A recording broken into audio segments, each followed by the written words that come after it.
আজকে কথা বলতে চাচ্ছি একটা ভিন্ন বিষয়।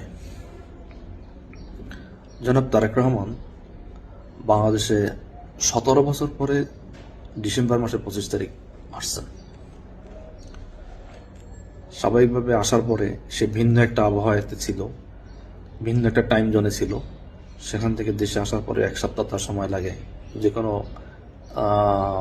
বিদেশ থেকে যারা, বিশেষ করে লন্ডন থেকে যারা আসে, তাদের এভাবে সময় লাগে টাইম জোনের সাথে অ্যাডজাস্ট হইতে। তো এরপরেই তার হাতে তেমন কোনো সময় ছিল না, প্রতিদিনই তার প্রোগ্রাম ছিল। এরপরে শুরু হয়ে গেছে 22 তারিখ থেকে আপনার নির্বাচনী প্রচারণা।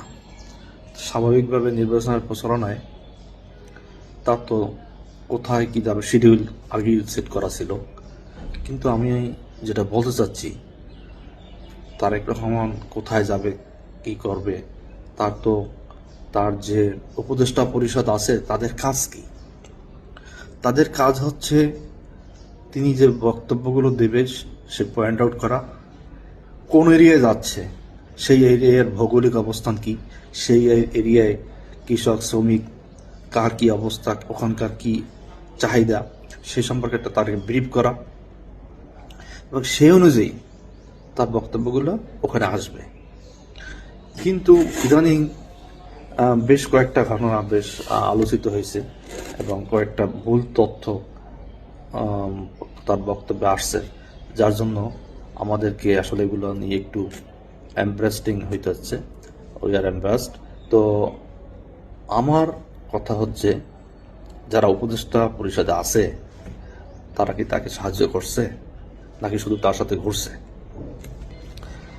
যদি তার উপদেষ্টা পরিষদ তেমন কোনো হেল্প করতে না পারে, তাহলে তো একটা কথা বলুক, যে এলাকায় যাবে সে গিয়ে বলবে যে এই এলাকায় যত প্রকারের সমস্যা আছে আমাদের একটি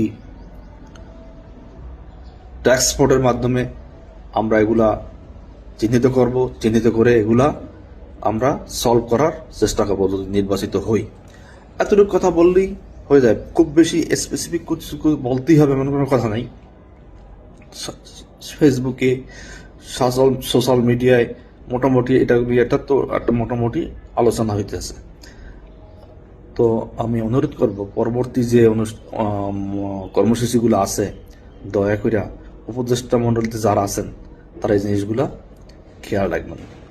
এখন যদি নর্থ বেঙ্গলে যায়, নর্থ বেঙ্গলে যদি কৃষি নিয়ে কথা বলতে হবে সেখানে কৃষিকাজের প্রধান সমস্যা কি, অন্যান্য কোনো যদি দাবি থাকে, চলমান কোনো দাবি দেওয়া থাকলে সেগুলো চিহ্নিত করতে হবে যে এই মুহূর্তে এই সমস্যা চলতেছে সেখানে।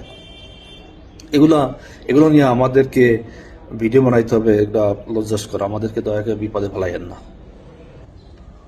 যারা দলকে ভালোবাসে তারা কি মন্তব্য করে জানেন? তারা বলে যে এটা কি জামাতের কোনো ইনফ্লুয়েন্স আছে নাকি, এখানে জামাতে এখানে কোনো সিআইডি ঢুকাই দিল নাকি, এ ধরনের মন্তব্য করে। এখানে তারেক জিয়ার তো কোনো ফল্ট কিছু নাই, সে তো এগুলো জানবে না। সে 17 বছর দেশের বাইরে ছিল। একটা সংগঠন চালাইতে কত কষ্ট হয়, সংগঠনকে অক্ষুণ্ণ রয়েছে, সে সংগঠন তার জন্য ভাঙতে পারে নাই। কোথাও এত কিছুর পরে সংগঠন ভাঙে নাই। দয়া করে আবারও অনুরোধ করতেছি, জিনিসগুলো মাথায় রাখেন। বিশেষ করে উপদেষ্টা পরিষদের কাজ যেটা সেটা করেন।